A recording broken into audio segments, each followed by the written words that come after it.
Buongiorno e ben ritrovati con l'informazione flash di New Sicilia. Vediamo insieme i titoli più rilevanti della mattina. In apertura l'operazione della Finanza di Palermo ai danni del titolare di una macelleria di Altavilla indiziato del reato di caporalato. L'attività commerciale è stata sequestrata, così come la somma di 7.500 euro ritenuta pari al profitto di sfruttamento di 4 dipendenti.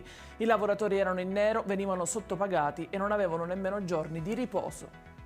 9 giovani dell'Agrigentino sono stati arrestati a seguito della violenta rissa che ha visto l'accoltellamento di un ragazzo egiziano sulla spiaggia di Menfi. Dalle indagini è emerso come uno sguardo ritenuto dai malviventi di troppo a una ragazza abbia fatto scattare l'aggressione. È indagata per omicidio colposo la madre della piccola Maria, la bimba di 11 anni deceduta sabato scorso all'ospedale Bucchieri La Ferla di Palermo per cause ancora da chiarire. L'iscrizione nel registro degli indagati rappresenta un atto dovuto da parte della procura necessario per procedere con l'autopsia che sarà eseguita domani. Situazione incandescente nei comuni del Nisseno per quanto riguarda i disservizi idrici. I consiglieri comunali di Caltanissetta di maggioranza e opposizione hanno presentato un esposto alla Guardia di Finanza contro Siciliacque.